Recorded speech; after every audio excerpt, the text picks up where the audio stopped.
నమస్తే. ఎస్సీ వర్గీకరణ మీద వార్ ఇంకా కొనసాగుతూనే ఉన్నది. షమీం అఖ్తర్ ఇచ్చిన నివేదికకి అసెంబ్లీ ఆమోదం తెలిపింది. ఇక జీవోనా చట్టమా ఏదో ఒకటి రావాల్సి ఉన్నది. ఈ సమయంలో మందకృష్ణ మాదిగ అండ్ టీం ఆయనతో కలిసి వెంకటేష్ నేతకాని ఆయనతో పాటు ఇంకా కొంతమంది ఈ పోరాటం ఇంకా జరగాల్సిన అవసరం ఉంది. ఎస్సీ వర్గీకరణ విషయంలో ఏకసభ్య కమిషన్ షమీం అఖ్తర్ ఇచ్చిన నివేదిక తప్పుల తడకగా ఉంది, దీన్ని మళ్ళీ పునః పరిశీలించాలి అని ముఖ్యమంత్రిని కలిశారు. వాళ్ళు రౌండ్ టేబుల్ సమావేశాలు, కాన్ఫరెన్స్లు, ప్రెస్ మీట్ల పేరుతో అండ్ ఏ కమ్యూనిటీకి అయితే ఇబ్బంది కలుగుతున్నదో ఆ కమ్యూనిటీస్ని దగ్గర పెట్టుకొని మాట్లాడుతూ ఉన్నారు. అసలు ఏం జరుగుతున్నది, ఇంకా ఏం కావాలి, ఇంకా ఏం చేయొచ్చు, చేయడానికి అవకాశాలు ఉన్నాయా, అసలు చేయడానికి అవకాశాలే లేవు, ఇది పర్ఫెక్ట్ 100% అని కొంతమంది వాదిస్తున్నారు. మాట్లాడదాం. నా ముందు వెంకటేష్ నేతకాని గారు ఉన్నారు, మాజీ ఎంపీ మన ముందు కూర్చున్నారు. అన్న నమస్తే. అరగన్న నమస్తే. నమస్తే అన్న. ఎందుకు అంటే మీలాంటి వాళ్ళు ఎస్సీ వర్గీకరణ గతంలో అనుకూలమైన స్టేట్మెంట్స్ కూడా ఇచ్చున్నారు గతంలో. సరే, ఇప్పుడు ఏదో 30-35 ఏళ్ళ తర్వాత భయంకరమైన ఒక పోరాటము, దాంట్లో కొంతమంది అమరులయ్యారు, గాయాల పాలయ్యారు, కుటుంబాలు త్యాగం చేసిర్రు, వాళ్ళ ఒక జీవితాన్ని ఒక త్యాగం చేసి ఒక ఎండ్ కార్డ్ వచ్చింది. వాళ్ళ సుప్రీంకోర్టు ఇచ్చిన డైరెక్షన్ మేరకి రాష్ట్ర ప్రభుత్వము గ్రూప్ A-B-Cగా డివైడ్ చేసింది. సో దీంట్లో ఇంకా ఏదో కావాలి, ఇందులో ఇది లేదు అది లేదనే లైన్ని మళ్ళీ మీరు ఎందుకు తీసుకున్నారు? కొంతమంది అంటారు ఇది కేవలం రాజకీయం తప్ప ఇంకొకటి ఇందులో ఏమీ లేదు అని. మీరేమంటారు? రావు గారు, ముందుగా మీకు కృతజ్ఞతలు. ఈ ఇటీవల కాలంలో జరుగుతున్నటువంటి వర్గీకరణ అంశం తెలంగాణ రాష్ట్రంలో ఉన్నటువంటి 59 కులాలకు మాత్రమే కాకుండా మిగతా వాళ్ళని కూడా ఆలోచింపజేస్తుంది. అంటే ఇది రాజకీయ కోణంలో జరుగుతున్నటువంటి అంశమా, లేదు అనుకుంటే ఇటీవల కాలంలో వర్గీకరణకు సంబంధించి కాంగ్రెస్ ప్రభుత్వం ఇచ్చినటువంటి నివేదిక, శాసన మండలిలో ఆమోదించినటువంటి నివేదిక, ఈ నివేదికలో వాస్తవంగా లోపాలు ఉన్నాయా లేదా అనేటటువంటిది ఒక ప్రజలందరూ కూడా, సమాజం అంతా ఒక కన్ఫ్యూజన్లో ఉంది. ఈ సందర్భంగా ఒక మాజీ పార్లమెంట్ సభ్యుడిగా, ఒక సుప్రీంకోర్టు న్యాయవాదిగా, ఒక మాజీ అధికారిగా తెలంగాణ సమాజానికి ఈ నివేదిక మీద ఉన్నటువంటి లోపాలను మన తొలి వెలుగు ద్వారా ప్రజలకు చెప్పేటటువంటి అవకాశం ఇచ్చినందుకు ప్రత్యేకంగా రఘు గారికి కృతజ్ఞతలు. Thank you. రఘు గారు,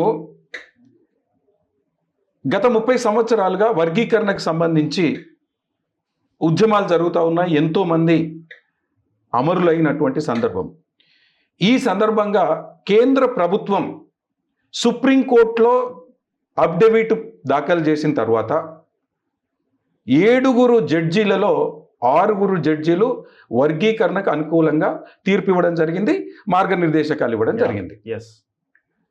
ఆ మార్గనిర్దేశకాల ప్రకారం కాంగ్రెస్ ప్రభుత్వం ఒక నివేదికని షమీం అఖ్తర్ ఏకసభ్య కమిషన్ వేసి ఉపసంఘం తెప్పించేసేసుకొని ఈరోజు కాంగ్రెస్ ప్రభుత్వం ఆ నివేదికని ఆమోదించడం జరిగింది.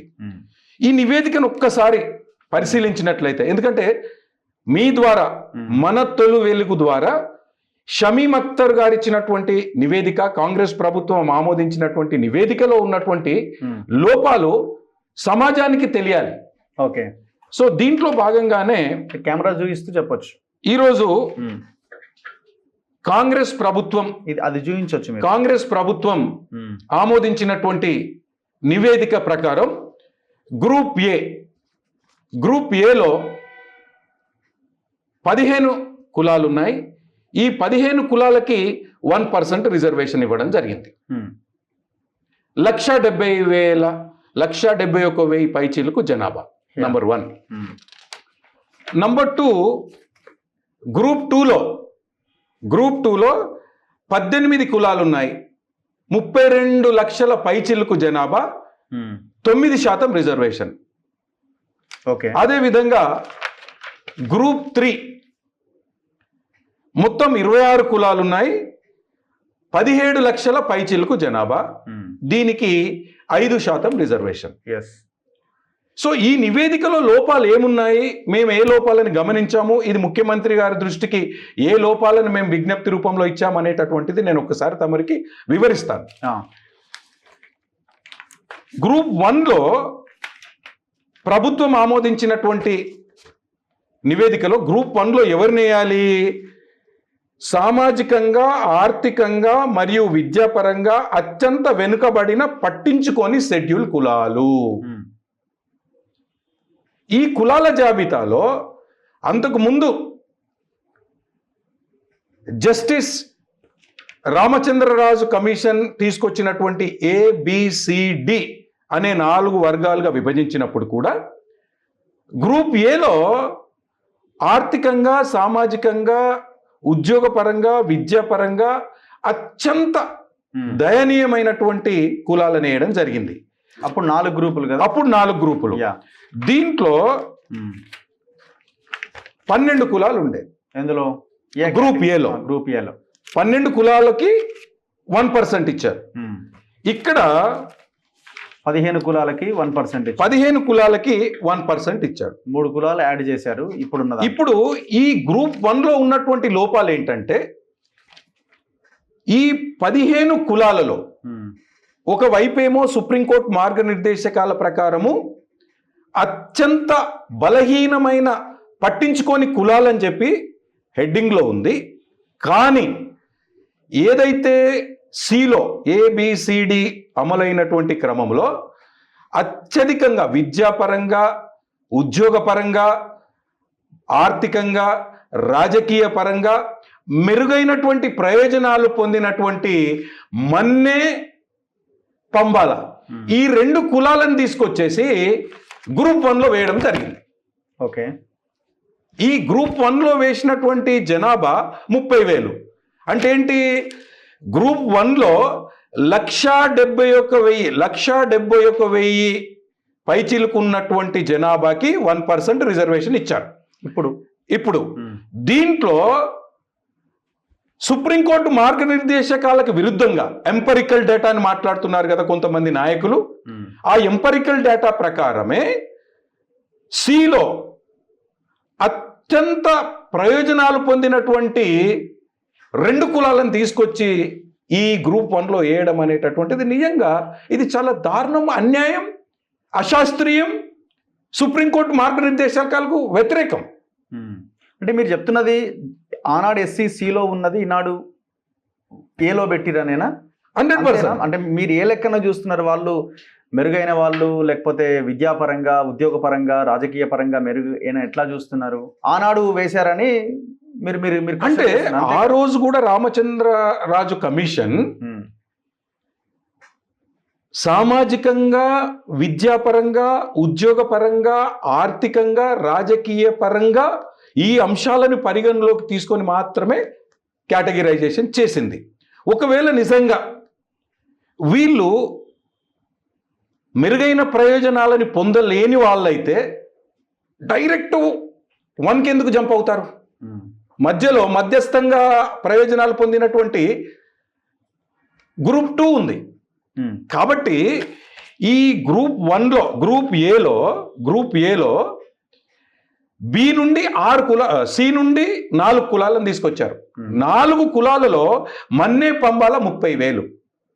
ఈ 30,000 మంది అన్ని రకాలుగా మెరుగైన ప్రయోజనాలు పొందినటువంటి కులం ఇది. ఓకే. కాబట్టి ఈ 30 మా యొక్క ఉద్దేశం ఏంటంటే, మేము సీఎం గారికి ఏం చెప్పామంటే, ఈ 30,000 మంది అత్యధిక మెరుగైనటువంటి స్థానంలో ఉన్నారు కాబట్టి 140,000 ఉన్నటువంటి బలహీనుల యొక్క హక్కులను ఈ 30,000 మంది తీసుకునేటటువంటి అవకాశం ఉంది. కాబట్టి ఆ బలహీనుల గ్రూప్లో నుండి తిరిగి ఈ బలవంతులను, మెరుగైన ప్రయోజనాలు పొందిన వాళ్ళని సిలో లేదా 3లో వేయాలని చెప్పి మేము విజ్ఞప్తి చేయడం జరిగింది. Number 1 point. నంబర్ 2, రావు గారు మీకు తెలుసు, రెల్లి, పాకి, మోటి, తోటి స్కావెంజర్స్, చిన్న చిన్న కులాల వాళ్ళు చాలా చర్మ వృత్తి చేసుకుంటూ కడు దయనీయమైనటువంటి పరిస్థితి గడిపేటటువంటి వాళ్ళు. వీళ్ళు ఏ గ్రూప్లో ఉన్నారు? ఈ ఏ గ్రూప్లో ఉన్నటువంటి వాళ్ళని తీసుకెళ్ళి విద్యాపరంగా, ఉద్యోగపరంగా, సామాజికంగా, ఆర్థికంగా అభివృద్ధి చెందినటువంటి 3వ గ్రూప్లో వేయడం జరిగింది. ఆనాడు ఏలో ఉన్నారు వీళ్ళు. ఏలో ఉన్నారు. ఓకే. అండ్ మనం ఎంపరికల్ డేటా ఏదైతే మాట్లాడుతున్నామో మన కళ్ళ ముందు ఉదాహరణలు ఉన్నాయి. రెల్లి వాళ్ళు, పాకి వాళ్ళు, మేటి వాళ్ళు, తోటి వాళ్ళు, వీళ్ళందరూ కూడా లెక్కున్నట్టు ఎంత మంది ఉన్నారండి? 3,972 మంది. 4 కులాలు కలిపి. 4 కులాలు కలిపి. సామాజికంగా వివక్షకు గురైనటువంటి వాళ్ళు, పేదరికంలో కట్టుమిట్టాడుతున్నటువంటి వాళ్ళు, ఎలాంటి అవకాశాలు పొందకుండా ఉన్నటువంటి వాళ్ళని తీసుకెళ్లి అభివృద్ధి చెందిన కులాల జాబితాలో వేస్తే ఇది ఏ రకంగా ఎంపరికల్ డేటాని ఫాలో అయినట్టుంటుంది? ఏ రకంగా ఇది శాస్త్రీయం అనేటటువంటిది సోకాల్డ్ ప్రెస్ మీట్లు పెట్టి పవర్ పాయింట్ ప్రజెంటేషన్లు ఇచ్చేటటువంటి వాళ్ళు చెప్పాలి దీనికి సమాధానం. 3వది డోమ్, డొంబర, పైడి, పానో, గోదారి, పామిడి వీళ్ళు గ్రూప్ 2లో వేశారు.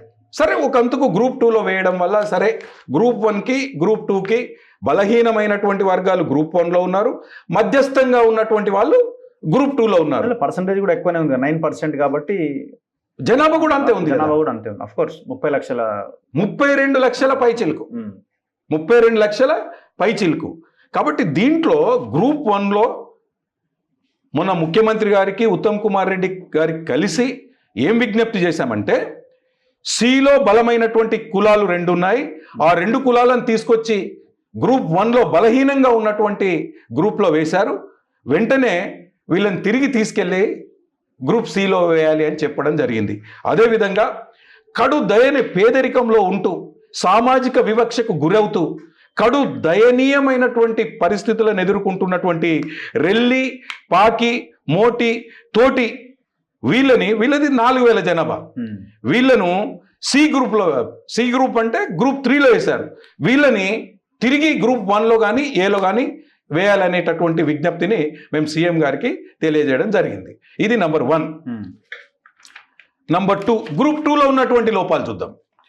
గ్రూప్ 2లో మొత్తం 18 కులాలు, 9% రిజర్వేషను, 32,74,377. గ్రూప్ 32,74,377. సో దీంట్లో ఉన్నటువంటి లోపాలు ఏంటి? ఎన్ని కులాలు? 18 కులాలు. 9%. అంతకు ముందు రామచంద్రరాజు కమిషన్ ఇచ్చినటువంటి రిపోర్ట్ ప్రకారం, వర్గీకరణ ప్రకారం అప్పుడు కూడా 18 కులాలే, 7% రిజర్వేషన్ అప్పుడు. ఇప్పుడు 18 కులాలు, 9% రిజర్వేషన్, జనాభా పరంగా 32,74,377. ఆనాడు ఎంత ఉంటే జనాభా? ఆనాడు 19,92,625. ఓకే. సో జనాభా ప్రాతిపాదికన ఇప్పుడు 9% రిజర్వేషన్ ఇచ్చావు. ఎట్ ద సేమ్ టైం మాలల జనాభాను ఒక్కసారి చూద్దాం. మాలల జనాభా 17,71,682. వీళ్ళకి 5% రిజర్వేషన్ ఇచ్చాడు. ఇక్కడ ఈ రిజర్వేషన్ పర్సంటేజీలో అన్యాయం జరిగింది అనేటటువంటిది మరొక లోపం. ఎట్లా అన్యాయం జరిగింది అంటే 32,74,377 ఎన్ని కులాలు ఇవి? 18 కులాల టోటల్ జనాభా. దీంట్లో సింగిల్ లార్జెస్ట్ మాదిగలది చూద్దాం. సింగిల్ లార్జెస్ట్ మాదిగలది వచ్చేసరికి 32,33,642. మెజారిటీ వాళ్ళే. అంటే ఏంటి? ఈ 18 కులాలలో ఒక కులం యొక్క జనాభా 32,33,642 అయితే 17 కులాల జనాభా కేవలం 40,735. ఓకే. 40,735. మాల జనాభా చూద్దాం. మాలల మొత్తం ఇప్పుడు ఈ 18లో అన్ని మాదిగ ఉపకులాలే కదా, మాదిగ కాకుండా ఉన్న కులాలని మాదిగ ఉపకులాలే కదా. అంటే ఇప్పుడు ఈ 18లో ఈ గ్రూప్ 2లో కొన్ని గ్రూప్ 1లో తీసుకెళ్లారు, కొన్ని గ్రూప్ 3లో జంగాలను తీసుకెళ్ళి గ్రూప్ అది నెక్స్ట్ పాయింట్కి వస్తాం. ఓకే. అయితే దీంట్లో ఫస్ట్ మేము సీఎం గారికి చెప్పినటువంటి అంశం, ఈ జనాభా ప్రాతిపాదికన రిజర్వేషన్ శాతం జరగలేదు. ఎందుకు జరగలేదంటే ఇప్పుడు మాల సామాజిక వర్గంలో మాల గ్రూప్లో టోటల్ 17,71,682 టోటల్ 26 కులాలకు సంబంధించి. దీంట్లో కేవలం మాల సామాజిక వర్గం 15,27,143. ఓకే. తేడా ఎంత? 2,44,000. ఇక్కడ తేడా ఎంత? కేవలం 40,735. ఇప్పుడు అక్కడ అన్ని మాదిగ ఉపకులాలే, ఇక్కడ అన్ని మాల ఉపకులాలే కదా. అవును. అంటే ఇప్పుడు గ్రూప్ సిలో మాలలు ఉన్నారు, గ్రూప్ బిలో మాదిగలు ఉన్నారని అనుకోవచ్చు కదా. లేదు, ఇప్పుడు వాస్తవంగా ఏ కులము ఏ కులానికి ఉపకులం కాదు. ఓకే, అది కూడా ఒక కులమే, అన్ని కులాలే. కాకపోతే వృత్తుల పరంగా, సంస్కృతి పరంగా, సాంప్రదాయాల పరంగా ఒకే లక్షణాలు కలిగి ఉన్నటువంటి కొన్ని కులాల సమూహాన్ని బట్టి ఇది ఒక గ్రూప్ అంటున్నాం. ఓకే, రైట్ రఘు గారు. సో కాబట్టి ఇక్కడ ఏమైంది, వేరియేషన్ అనేటటువంటిది 2,44,000 ఏమో మాలా సామాజిక వర్గాన్ని, సింగిల్ లార్జెస్ట్ మాలా సామాజిక వర్గంలో తేడా ఉంది. ఇక్కడ కేవలం 40,735 తేడా ఉంది. మళ్ళీ తీసుకున్నటువంటి జనాభా శాతంలో కూడా గ్యాప్ ఎక్కువ ఉంది. ఓకే. సో అదంతా మేము త్వరలోనే పవర్ పాయింట్ ప్రజెంటేషన్ ద్వారా అసలు ఈ పర్సంటేజ్లో కూడా ఏ రకంగా అన్యాయం జరిగింది అనేటటువంటిది స్పష్టంగా అది తయారు చేస్తూ ఉన్నాం. సో కాబట్టి ఒకటి గ్రూప్ 2లో పర్సంటేజ్ కేటాయించినటువంటి పర్సంటేజీ శాస్త్రీయంగా లేదు అనేటటువంటిది నంబర్ 1 ఆబ్జెక్షన్. నంబర్ 2, ఇప్పుడు ఇంకొక పాయింట్ ఇక్కడ మీరు అంటున్నారు పర్సంటేజ్ సైంటిఫిక్గా లేదని అంటున్నారు. Group A 1%, group B 9%, group C 5%. ఇప్పుడు ఎట్లా మీరు 9లోంచి ఒకటి తీస్తే అక్కడ ఊరుకునేటట్టు లేదు. ఒకవేళ 6 చేసినా కూడా 5+1 చేసినా అక్కడ ఒకటి కట్ చేయాల్సిందే కదా. మరి వాళ్ళు ఊరుకోరు కదా. అంటే అల్టిమేట్గా ఎవరో ఒకరికైతే నష్టం జరుగుతుంది కదా. రఘు గారు, ఈ వర్గీకరణ అంశం అనేటటువంటిది రాజకీయ కోణంలో చూస్తే పరిష్కారం దొరకదు. మానవీయ కోణంలో వాస్తవాలను పరిగణలోకి తీసుకొని డాక్టర్ అంబేద్కర్ గారు అన్నట్లు ఏ సామాజిక వర్గానికి జనాభా నిష్పత్తి ప్రకారం ఎంత జనాభా ఉంటే అంత నిష్పత్తి ఇవ్వాలి. అక్కడ జనాభా తగ్గిందనుకోండి గ్రూప్ 1లో 1%కి బదులుగా 0.something అవుతుంది. గ్రూప్ 3లో ఉన్నటువంటి 5% రిజర్వేషన్లో అక్కడ జనాభా తగ్గిందనుకోండి అది 5% కంటే తగ్గుతుంది. అంటే అంబేద్కర్ అన్నటువంటి 1944లో కాన్పూర్లో ఒక నేషనల్ షెడ్యూల్ కాస్ట్ కాన్ఫరెన్స్లో చెప్తాడు, మనం ఏదైతే అన్టచబిలిటీ, అంటరానితనము ఉండకూడదని చెప్పేసి మనం మాట్లాడుతున్నామో, మన షెడ్యూల్ కులాలలో ఉన్నటువంటి జాతుల్లో కూడా అత్యధిక ప్రయోజనాలు పొందినటువంటి వాళ్ళు ఉన్నారు, బలహీనులు వాళ్ళు ఉన్నారు. కాబట్టి వాళ్ళ జనాభా ప్రకారం మనకు ఉన్నటువంటి రిజర్వేషన్ శాతంలో వాళ్ళ జనాభా ప్రకారం వాళ్ళకు రిజర్వేషన్ ఇచ్చినట్లయితే వాళ్ళలో వాళ్ళే పోటీ పడతారు, వాళ్ళలో ఉద్యోగాల్లో వస్తారు, వాళ్ళలో విద్యావంతులు అవుతారు, వాళ్ళు ఆర్థికంగా డెవలప్ అవుతారు. అప్పుడు సామాజిక అసమానతలు తగ్గుతాయని అంబేద్కర్ అన్నాడు. సో అంబేద్కర్ చెప్పినటువంటి సామాజిక న్యాయం కోణంలో దృష్టిలో చూసినా, రాజ్యాంగంలో పొందుపరిచినటువంటి 341 ప్రకారం చూసినా, ఏ రకంగా చూసినా ఎవరికి రావాల్సినటువంటి శాతం వాళ్ళకు రావాలి. ఒకరికి తక్కువ వద్దు, ఒకరికి ఎక్కువ వద్దు. Okay, next group 3. గ్రూప్ 3లో ఇందాక నేను చెప్పాను, అంతకు ముందు గ్రూప్ ఏలో పాకి, మోటి, తోటి, రెల్లి గ్రూప్ ఏలో ఉండేవాళ్ళు సిలో పెట్టారు. ఇప్పుడు తీసుకొచ్చి సిలో పెట్టారు. అంటే నువ్వు హెడ్డింగ్ చెప్పేదేంటి? గ్రూప్ ఏ హెడ్డింగ్ ఏంటి? సామాజికంగా, ఆర్థికంగా, విద్యాపరంగా అత్యంత వెనుకబడి పట్టించుకొని షెడ్యూల్ కులాలు అని చెప్పి గ్రూప్ ఏలో చెప్పి, గ్రూప్ 1లో చెప్పి, గ్రూప్ ఈ సామాజిక అంటే ఈ చదవండి. గ్రూప్ డి మెరుగైన ప్రయోజనం పొందిన షెడ్యూల్ కులాలు. అంటే ఈ గ్రూప్లో ఉండాల్సినటువంటి వాళ్ళని తీసుకొచ్చి మెరుగైన గ్రూప్లో వేసినావు. ఇదెంత అన్యాయం, ఇదెంత అశాస్త్రీయం.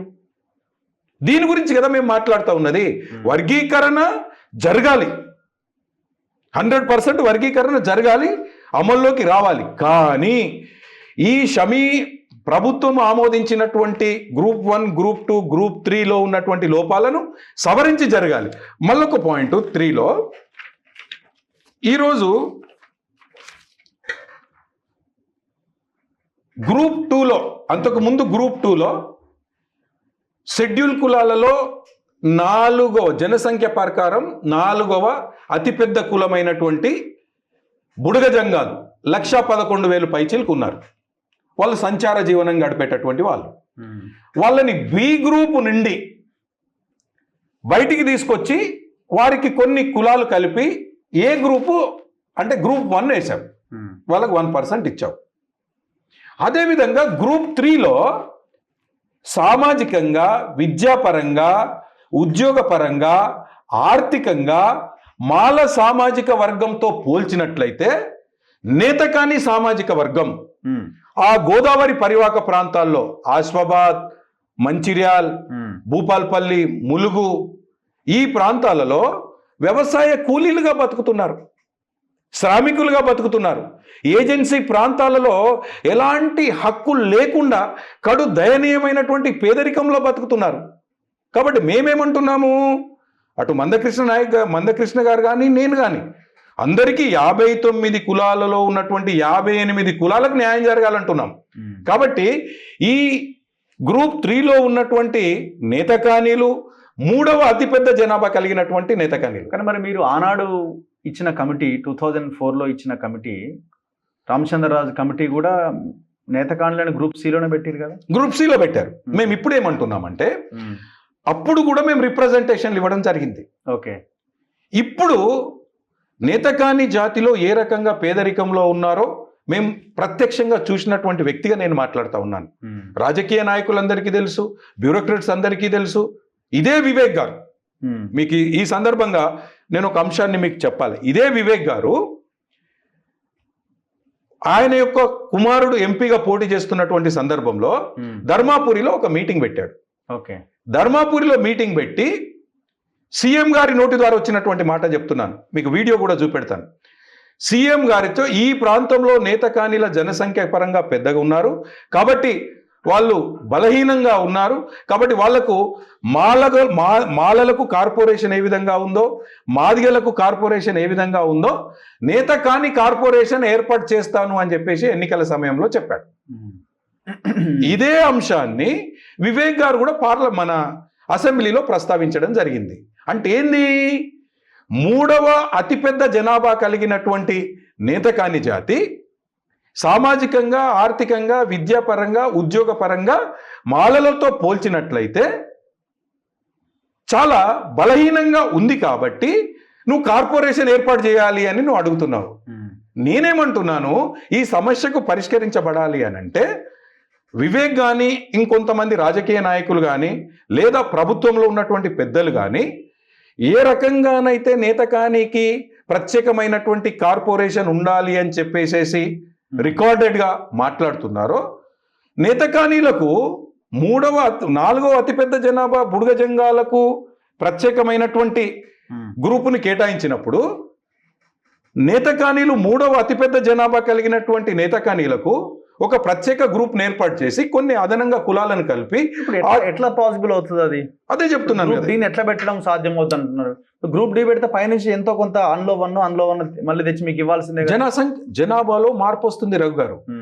ఇప్పుడు షమీమ్ అఖ్తర్ గారి నేతకానీలతో పాటు ఎవరిని పెట్టాలని మీరు గ్రూప్ డిలో వీళ్ళు అడుగుతున్నారు కదా, హోలే దోసరి వాళ్ళు మేము మాలలతో ఉండము, వాళ్ళతో ఉంటే మాకు అవకాశాలు రావు అంటున్నారు. వాళ్ళ జనాభా ఉంది ఇక్కడ మీరు చూడండి.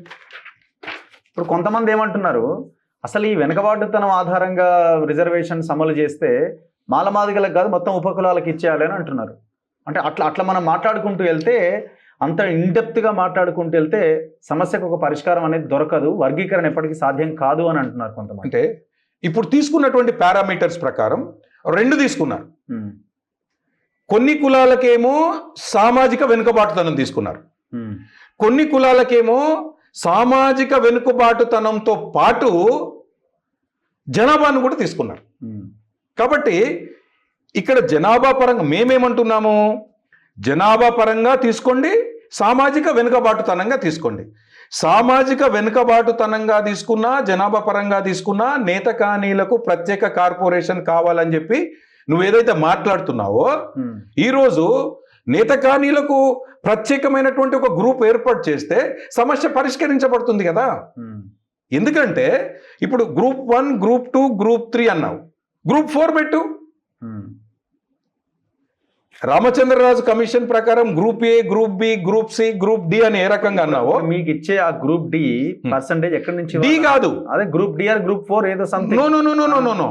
మరి అదే కదా సిలో నేత కాని మరియు సామాజికంగా, ఆర్థికంగా, విద్యాపరంగా, ఉద్యోగపరంగా బలహీనంగా ఉన్నటువంటి కులాలు సిలో ఉంటాయి. డిలో మెరుగైన ప్రయోజనాలు పొంది విద్యాపరంగా, ఉద్యోగపరంగా, ఆర్థికంగా, రాజకీయ పరంగా మెరుగైన ప్రయోజనాలు పొంది అత్యధిక అభివృద్ధి చెందినటువంటి కులాలు మాల ఉపకులాలు అంటున్నా. గ్రూప్ ఏ 1%, గ్రూప్ బి 9%, 10 అయిపోయింది. ఇంకా 5 లో ఈ గ్రూప్ సి, గ్రూప్ డి వంచుకోవాలా? గ్రూప్ బి నుంచి తీయాలా? రఘు గారు, అన్నింట్లో మార్పులు వస్తాయి. ఎందుకంటే ఇప్పుడు గ్రూప్ 1 లో 30,000 మన్నే పంబం వాళ్ళు ఉన్నారు, పంబాల మన్నే వాళ్ళు ఉన్నారు. వీళ్ళని తీసి ఎక్కడ వేయాలి? సిలో వేయాలి. ఎందుకంటే అభివృద్ధి చెందినటువంటి వాళ్ళు. అక్కడ పర్సంటేజ్ లో తేడా వస్తుంది. ఓకే రఘు గారు, ఉన్నదే 1% కదా, ఇంకా చేంజ్ ఏమంటే రఘు గారు 0.5%, 0.2% will make the big difference. 1000 SI ఉద్యోగాలు, 1000 టీచర్ ఉద్యోగాలు ఉన్నాయి. మీరు పెట్టిన డిమాండ్ కి మందకృష్ణ ఓకేనా? ఎవరు మీరు పెట్టిన డిమాండ్? ఎస్, మందకృష్ణ గారే కదా. మరి అందులో 9 లో కూడా తగ్గించాల్సి వస్తుందేమో. పాపులేషన్ వెనుకబాటుతనం ప్రకారము 9 లో తగ్గించేటటువంటి అవకాశం లేదు. మరి అట్లా అనుకుంటే 1 లో కూడా తగ్గించలేము కదా. 1 లో ఇక్కడ ఉన్న రెండు కులాలు తీసేస్తారు. ఇప్పుడు ఆ 2% ఇప్పుడు 171,000 నుండి 30,000ని మనం ఎక్కడికి తీసుకొస్తున్నాము? సి గ్రూప్ లోకి రావాలంటున్నాం. సి గ్రూప్ లో రావాలన్నప్పుడు ఈ గ్రూప్ 1 లో మిగతా ఇంకా ఏమేమి తీసుకొస్తున్నావు అనే దాన్ని బట్టి పర్సంటేజ్ లో మార్పు వస్తుందా లేదా అనేటటువంటిది నిర్ణయించాలి. అల్టిమేట్ గా 9 లో చేంజ్ రాదు, రైట్? 9 లో అయితే చేంజ్ రాదు. 1% లో సంథింగ్ ఎంతో కొంత చేంజ్ వచ్చే అవకాశం ఉంది అంటారు. ఎందుకంటే ఆ 30,000ని ఆ 2 కులాలను వెనక్కి తీసుకొస్తే ఇప్పుడు ఇంకెందులో చేంజ్ వస్తుంది? ఆ 5 లోనే కదా చేంజ్ రావాల్సింది. మరి మాలలు ఊరుకుంటారా? మాలలు ఊరుకుంటారా? రఘు గారు, ఇక్కడ సమస్య ఇప్పటికే వాళ్ళు భగ్గం అంటున్నారు కదా. రఘు గారు, సమస్య అనేటటువంటిది మాలలు ఊరుకుంటారా, మాదిగలు ఊరుకుంటారా, నేతకర్ణీలు ఊరుకుంటారా అనేటటువంటిది కాదు. సమస్య అనేటటువంటిది ఈ వర్గీకరణకు సంబంధించినటువంటి అంశం సుప్రీంకోర్టు మార్గనిర్దేశాల ప్రకారం ఉందా లేదా. సుప్రీంకోర్టు ఇచ్చినటువంటి ఏదైతే చాలా మంది మేధావులు ఎంపరికల్ డేటా అని చెప్పేసి చెప్తా ఉన్నారో ఆ ఎంపరికల్ డేటా ప్రకారమే నేను మాట్లాడుతూ ఉన్నాను. ఓకే, ఎంపరికల్ డేటా ప్రకారం మాట్లాడినప్పుడు బలహీనమైనటువంటి వెనుకబడ్డటువంటి కులాల జాబితాలోకి బలమైనటువంటి కులాలు రావడం తప్పు. అది అశాస్త్రీయత, మార్గనిర్దేశకాలకు విరుద్ధం. పర్సంటేజ్ ఎక్కడ మారుతుంది, ఎక్కడ మారదు అనేటటువంటిది ఎప్పుడు మనకు క్లారిటీ వస్తుంది రఘు గారు? ఏ కులాల జాబితాలో మార్పులు చేర్పులలో అవుతాయి అనేటటువంటి దాన్ని బట్టి. ఇప్పుడు ఒకవేళ గ్రూప్ డి పెట్టి నేత కానీ, మన్నే, పంబాల ఇవి కంబైన్ చేస్తే మీలాంటి వాళ్ళకు ఓకేనా? నేతకానీలు అనేటటువంటి వాళ్ళు మాలా కులవులతో పోలిస్తే బలహీనంగా ఉన్నారా, బలంగా ఉన్నారా, అది ఫస్ట్ తేల్చాలి. ఓకే, నేనేమంటున్నాను, నిజంగా నేతకాని కులస్తులు, ఇంకా కొన్ని కులస్తులు ఎవరెవరైతే మాలా కులంతో మేము కలిసి ఉండము అని చెప్పేసేసి మాట్లాడుతూ ఉన్నారో, ప్రెస్ మీట్లు పెట్టుకుంటా ఉన్నారు, వాళ్ళ యొక్క విజ్ఞప్తులని ప్రభుత్వానికి తెలియజెప్తున్నారు. వీళ్ళందరూ ఆర్థికంగా, విద్యాపరంగా, ఉద్యోగపరంగా, రాజకీయ పరంగా వెనుకబడి ఉంటే సిలో పెట్టండి, మెరుగైన ప్రయోజనం పొంది ఉంటే డిలో పెట్టండి.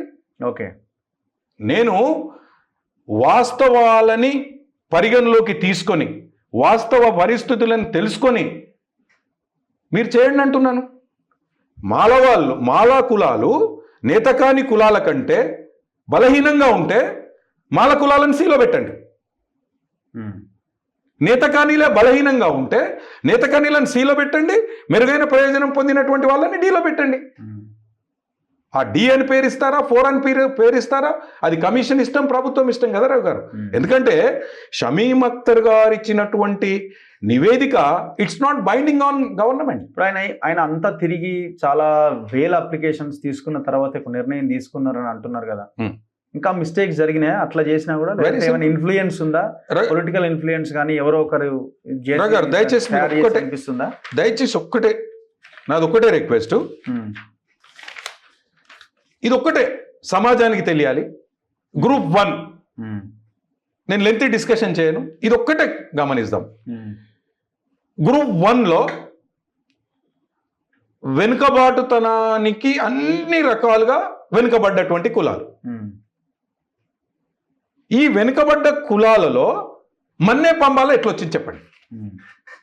దయచేసి సమాజంలో ఉన్నటువంటి విద్యావంతులు, యువకులు, విద్యార్థులు, మేధావులు దయచేసి మీరు గమనించండి. బలహీనమైనటువంటి మూగ జీవాల మధ్యలోకి, మూగ జీవాలు గ్రూప్ ఏలో ఉన్నటువంటి వాళ్ళు అన్ని రకాలుగా ఆర్థికంగా, సామాజికంగా, విద్యాపరంగా, ఉద్యోగపరంగా, రాజకీయ పరంగా బలహీనమైనటువంటి కులాల జాబితాలోకి సి జాబితాలో ఉన్నటువంటి పంబాల మన్నే ఎట్లొచ్చింది? దీనికి ఎవరు సమాధానం చెప్పాలి? ఇప్పుడు ఒకవేళ రేపు చట్టం అయిందనుకోండి, వాట్ నెక్స్ట్ ఏం చేయగలుగుతారు? మీరు ఏం చేస్తారు?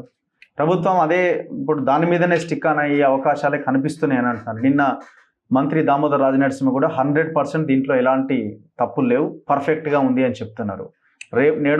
రేపో చట్టం చేసే అవకాశం ఉంది. నేను ఇదే దామోదర రాజనరసింహ గారికి మన తొలి వెలుగు ఛానల్ ద్వారా నేను విజ్ఞప్తి చేస్తా ఉన్నాను. నిన్న దామోదర రాజనరసింహ గారు ఏదైతే పవర్ పాయింట్ ప్రజెంటేషన్ 40 నిమిషాలు గంట పెట్టినారో, V6 ఛానల్ దాన్ని లైవ్గా తీసుకొచ్చిందో అదంతా తప్పుల తడక. నేను కూర్చుంటా, దామోదర రాజనరసింహ గారు ఎక్కడికి రమ్మంటారో నేను అక్కడికి వస్తా. ప్రెస్ ముందు పెట్టుకుందాం, ఇద్దరమే డిబేట్ డిస్కషన్ పెట్టుకుందాం, ప్రజలందరూ గమనిస్తారు. ఆయన చెప్పినటువంటి పవర్ పాయింట్ ప్రజెంటేషన్ కరెక్టా, తప్పుల తడకతో కూడుకుంటున్నదా, లేదంటే వెంకటేష్ నేత విశ్లేషణ తప్పుల తడకతో ఉంటుందో ప్రజలు గమనిస్తారు కదా. ఇప్పుడు రేపు పొద్దున ఒకవేళ మీరు కోర్టుకు వెళ్ళే అవకాశం కూడా ఉంటుందా? ఏది ఇప్పుడు దీని మీద ఒకవేళ వాళ్ళు చట్టం చేస్తే? ఈరోజు దయచేసి రఘు గారు మీరు ఒకటే గమనించాలి, అడ్డుకున్న వాళ్ళు అవుతారేమో. అరే ఏదో ఒకటి అయింది, దాన్ని మళ్ళీ అడ్డుకున్నారు కోర్టుకు వెళ్ళి, దయచేసి మళ్ళీ మీ మీదకి వచ్చే అవకాశం ఉంటుందా? ఒకటే దయచేసి మీకు నేనేం రిక్వెస్ట్ చేస్తున్నానంటే, మందకృష్ణ మాదిగ గారు, పద్మశ్రీ మందకృష్ణ మాదిగ గారు 1994లో MRPS పెట్టినప్పుడు మాదిగలకు అన్యాయం జరుగుతుంది, మాదిగల యొక్క అవకాశాలను మాలవాళ్ళు దోసుకుంటున్నారు అనేటటువంటి కారణంతో ఉద్యమం ప్రారంభమైంది. ఈరోజు వర్గీకరణ జరిగింది, 9% మాదిగ కులాలకు వచ్చింది. మరి ఆయన మాల ఉపకులాలుగా పరిగణించబడేటటువంటి నేత కానీ ఇతర కులాలకు జరిగినటువంటి అన్యాయం మీద కూడా ఇప్పుడు గొంతెత్తుతున్నాడు కదా. వెంకటేష్ నేత కానీ బీజేపీ లీడరు, ఆయన కూడా బీజేపీకి దగ్గరగా ఉన్నాడు. వీళ్ళు డెసిషన్ తీసుకుంది కాంగ్రెస్ పార్టీ, అందులో భాగంగా దీన్ని మద్దతు ఇవ్వలేడు ఇప్పుడు తీసుకున్న నిర్ణయానికి. సో అందుకే వ్యతిరేకిస్తున్నాడు అన్న ఒక చర్చని రఘు గారు, ఆయనకి వ్యతిరేకంగా ఉన్న కొంతమంది మాట్లాడుతున్నారు. దయచేసి మీరు ఇక్కడ గమనించాల్సినటువంటి అంశం ఏంటంటే, ఈరోజు ఎమ్మెల్యే ఎలక్షన్స్ లేవు, ఎంపీ ఎలక్షన్స్ లేవు. ఇది రాజకీయ కోణంలో చూసేటటువంటి అవకాశం లేదు, నంబర్ 1. నంబర్ 2, వెంకటేష్ నేత అనేటటువంటి వ్యక్తి, మీరు మీడియా రంగంలో గత సంవత్సరాలుగా మీరు యాక్టివ్ ఉన్నారు. ఎప్పుడైనా ఈ వర్గీకరణకు సంబంధించినటువంటి అంశంలో నేను మాట్లాడానా? బీజేపీ ఎంపీగా 5 సంవత్సరాలు ఉన్నటువంటి కాలంలో నేను మాట్లాడలేదు. ఈరోజు ఈ నివేదికలో లోపాలు ఉన్నాయి, మూగ జీవాలకి, బలహీనమైనటువంటి వెనుకబడ్డటువంటి జాతులకు అన్యాయం జరుగుతుంది కాబట్టే నేను ప్రశ్నిస్తూ ఉన్నాను. అంతేనా? నేతకాని వెంకటేష్ వెనకాల భారతీయ జనతా పార్టీ ఏమైనా ఉందా?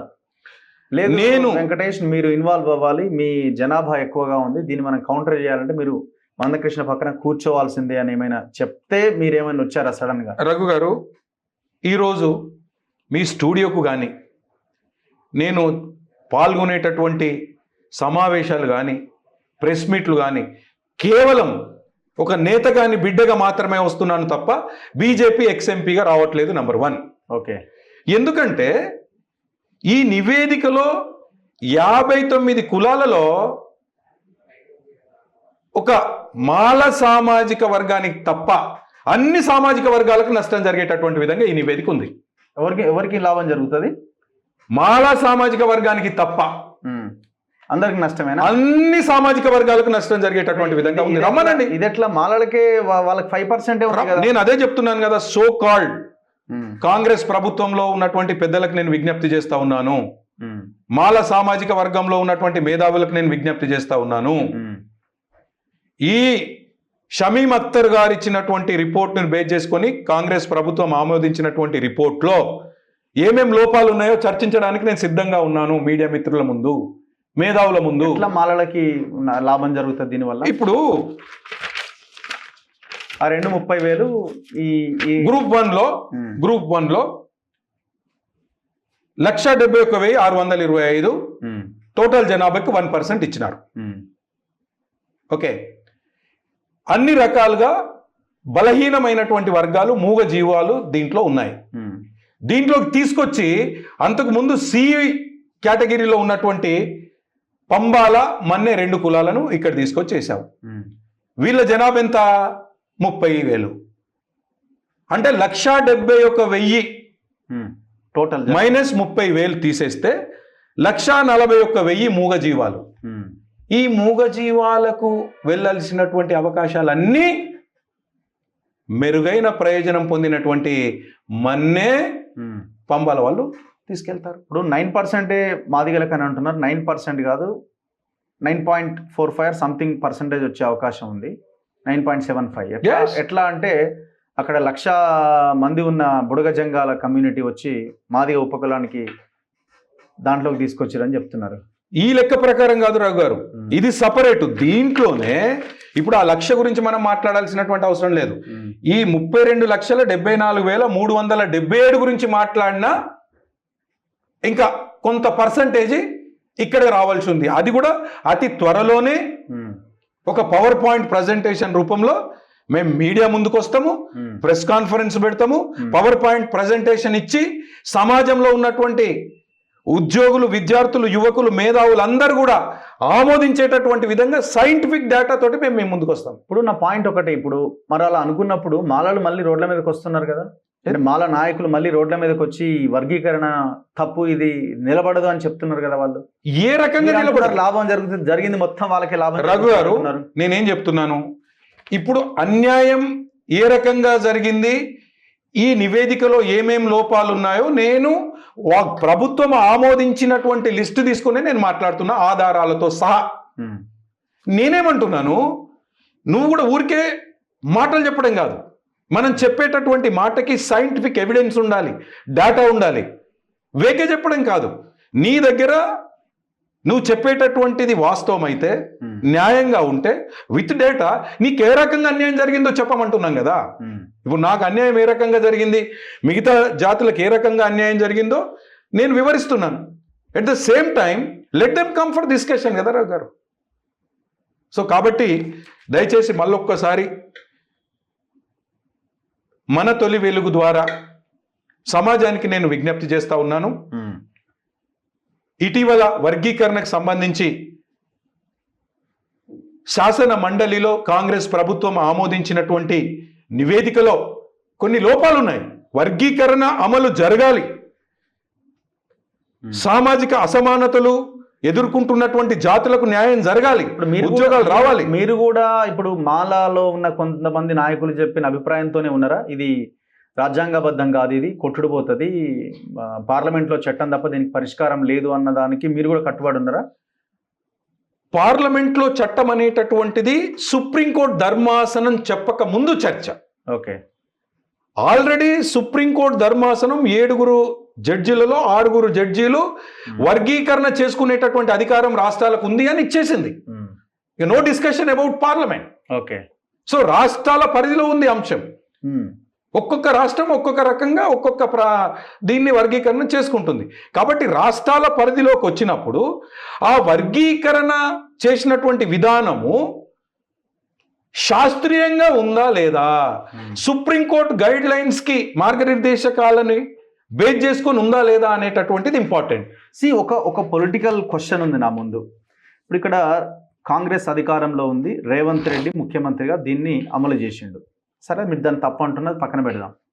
అక్కడ నరేంద్ర మోదీ ఉన్నారు. నరేంద్ర మోదీ ఇన్ఫ్లుయెన్స్తోనే సరే కోర్టులకి ప్రభుత్వానికి మనం డైరెక్ట్గా మనం ఓపెన్గా మాట్లాడలేం, కానీ ఆయన ఇన్ఫ్లుయెన్స్తోనే కేంద్ర ప్రభుత్వం అఫిడవిట్ చేయడం ద్వారా కొంత కదలికి వచ్చి సుప్రీంకోర్టు కూడా ఒక డైరెక్షన్లో నిర్ణయం వెలువడ్డది అన్న ఒక కాన్సెప్ట్లో ఒక చర్చ అయితే జరుగుతున్నది కదా. ఇప్పుడు రేపొద్దున ఈ మైలేజ్ మనకు 100% వస్తుందేమో అనుకుంటే కొంత ఇటు కాంగ్రెస్ గవర్నమెంట్ దెబ్బతీసింది, వీళ్ళు చేస్తారు అనుకోలేదు అన్న పక్షంలో ఇదేమైనా దీనికి ఏమైనా అడ్డుకట్ట పడే అవకాశం ఏమైనా ఉందా ఈ మధ్యలో?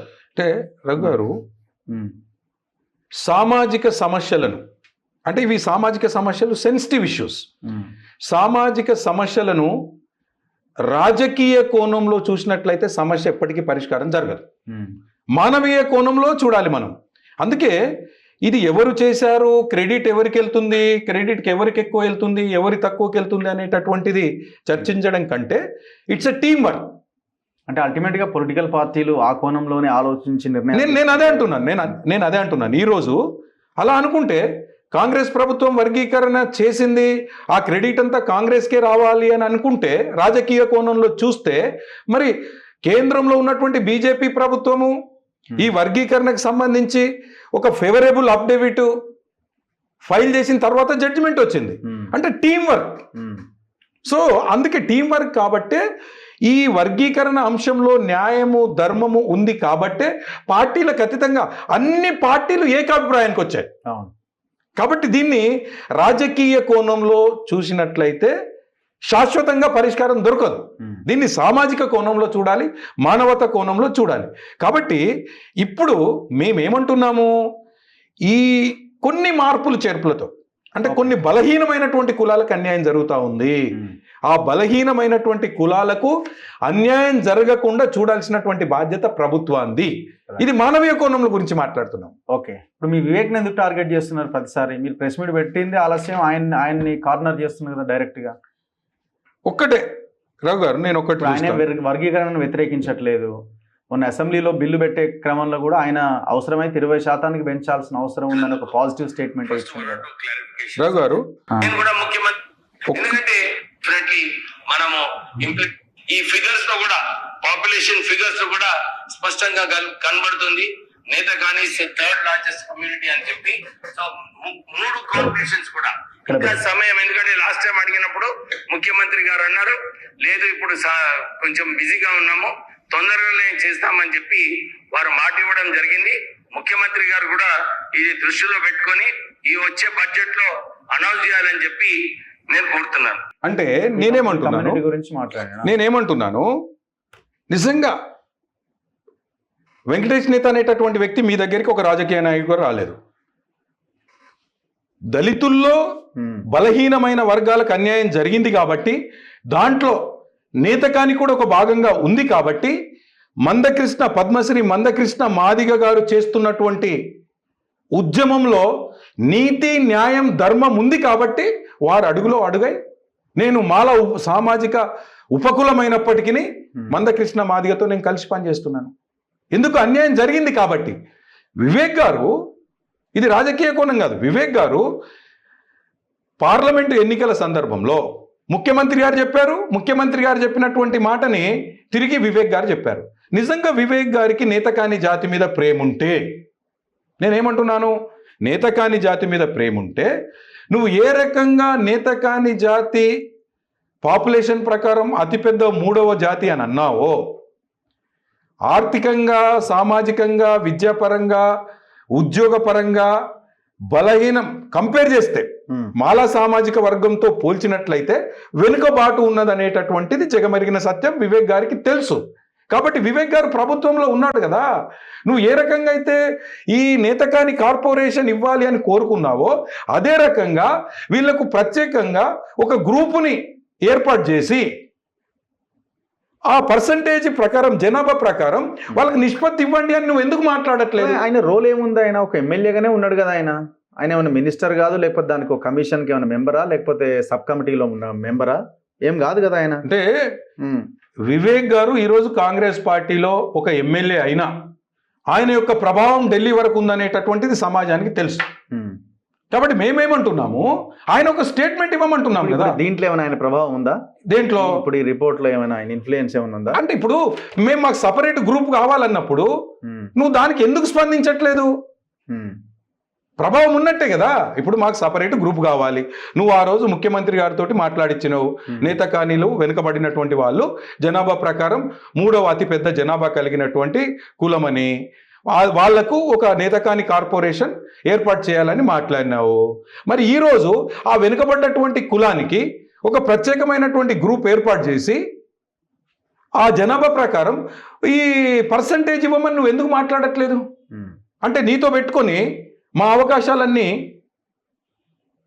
మా జాతి బిడ్డలు, పేదవాళ్ళు, విద్యార్థులు, ఒక గ్రూప్ 1 ఆఫీసర్ లేడు, ఒక ఐఏఎస్ ఆఫీసర్ లేడు, డాక్టర్లు తక్కువ, ఇంజనీర్లు లేరు, గోదావరి పరివాహక ప్రాంతాల్లో పేదరికంతో కొట్టుమిట్టాడుతున్నటువంటి జాతి.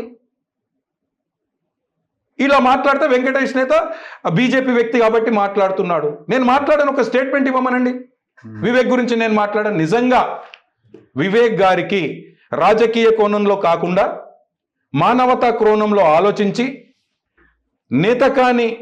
నేతకానీల కోసం ఏ రకంగా అయితే ఒక కార్పొరేషన్ ఏర్పాటు చేయాలని చెప్పేసి అసెంబ్లీలో మాట్లాడాడో అదేవిధంగా నేతకానీలకు ఒక ప్రత్యేక గ్రూపు కేటాయించి వాళ్ళని సీలో పెట్టాలి, వీళ్ళకంటే మెరుగైన ప్రయోజనాలు పొందేటటువంటి వాళ్ళని డీలో పెట్టాలని చెప్పి ఒక స్టేట్మెంట్ ఇవ్వమనండి. చివరి ప్రశ్న, ఒకవేళ ప్రభుత్వం వెనక్కి తగ్గకపోతే, పరిశీలించకపోతే వాట్ నెక్స్ట్? ఖచ్చితంగా అన్యాయం జరిగింది కాబట్టి ప్రభుత్వాలని ప్రశ్నిస్తాం. ఈ రానున్నటువంటి సమయంలో ఏదైతే 59 కులాలలో మాదిగ ఉపకులాలు మరియు మాల ఉపకులాలు అని అనుకుంటున్నాం కదా, మాల ఉపకులాలకు జరిగినటువంటి అన్యాయాన్ని కూడా మందకృష్ణ మాదిగ గారి దృష్టికి తీసుకెళ్తే వారు సంఘీభావం ప్రకటిస్తున్నారు, వారు మద్దతు ఇస్తున్నారు. కాబట్టి కేంద్రంలో అధికారంలో ఉన్నారు, మీ పార్టీ స్టాండ్ ఏంటి, మీరు తీసుకోబోయే నిర్ణయం ఏంటి? అసలు పార్లమెంట్లోనే చట్టం చేస్తే అయిపోద్ది కదా. రఘు గారు దయచేసి ప్రశ్నకి మీ సమాధానం. రఘు గారు, వర్గీకరణకు సంబంధించి సుప్రీంకోర్టు తీర్పు జరగకపోయి ఉంటే అప్పుడు మనం పార్లమెంటు గురించి చర్చించేటటువంటి వాళ్ళం. ఇప్పుడు ఆ పరిధిలో లేదు. సుప్రీంకోర్టు 7 ధర్మాసనంలో 6 ధర్మాసనం రాష్ట్రాలకు అధికారం ఉంది అనేటటువంటి జడ్జిమెంట్ ఇచ్చేసింది. ఇప్పుడు రాష్ట్ర పరిధిలోకి వచ్చింది అంశం కాబట్టి పరిష్కారం చూపెట్టాల్సినటువంటి బాధ్యత రాష్ట్ర ప్రభుత్వాలది. దానికి మా కేంద్ర ప్రభుత్వం నుండి ఎలాంటి సహాయ సహకారాలు కావాలన్నా ఇవ్వడానికి మేము సిద్ధంగా ఉన్నాం. పార్టీ పరంగా మీ స్టాండ్ ఒకటి చెప్పాలి కదా. ఏది? వెంకటేష్ నేతగా మీరు ఒకటి మాట్లాడుతున్నారు, పార్టీ పరంగా మీ స్టాండ్, పార్టీ స్టాండ్ ఒకటిగానే ఉన్నదా? పార్టీ వర్గీకరణకు మద్దతు ఇచ్చింది, నంబర్ 1 మద్దతు ఇచ్చింది కాబట్టే కేంద్ర ప్రభుత్వం అఫిడవిట్ సుప్రీంకోర్టులో దాఖలు చేసింది, నంబర్ 1. నంబర్ 2, రాష్ట్రంలో కాంగ్రెస్ ప్రభుత్వం తీసుకొచ్చినటువంటి నివేదికలో కొన్ని లోపాలు ఉన్నాయంటున్నాం. మేము పూర్తిగా దీన్ని తప్పు పట్టట్లేదు. ఈ రిపోర్ట్ అనేటటువంటిది పూర్తిగా తప్పు పట్టట్లేదు. దీంట్లో కొన్ని లోపాలు ఉన్నాయి. బలహీన వర్గాల కులాల్లోకి బలవంతుల కులాలు కొన్ని చేర్చినారు. బలహీనమైన వర్గాల కులాలని బలవంతుల జాబితాలో వేసినారు. దీన్ని దయచేసి సవరించండి అని మేము ముఖ్యమంత్రి గారిని విజ్ఞప్తి చేసినాం. మేము ఇదంతా తప్పుల తడగాని అనంటే భావించట్లేదు. దీంట్లో కొన్ని లోపాలు ఉన్నాయి. ఆ లోపాలను సవరించుకొని ముందుకెళ్ళినట్లయితే అన్ని కులాలకు సమన్యాయం జరుగుతుంది, ఈ సమస్యకు పరిష్కారం జరుగుతుంది. Anyway, thank you very much. Thank you Rao garu, thank you very much. Thank you very much. ఇది వెంకటేష్ నేత గారితో స్పెషల్ ఇంటర్వ్యూ ఆన్ ఎస్సీ వర్గీకరణ. చూద్దాం రాబోయే రోజుల్లో వీళ్ళ ఫైట్ ఎలా ఉంటుంది. గవర్నమెంట్ ఏమైనా కొంత వెనక్కి తగ్గి పరిశీలించి నిర్ణయాన్ని ఏమైనా మార్చే అవకాశం ఉందా, లేదు యాజ్ ఇట్ ఈస్గా అదే నివేదికని బిల్లు రూపంలో తీసుకురాబోతున్నారు. సో మరి కొద్ది రోజుల్లోనే దీనికి ఒక సొల్యూషన్ అనేది దొరికే అవకాశం అయితే కనబడతా ఉన్నది. చూస్తూనే ఉండండి మన తొలి వెలుగు.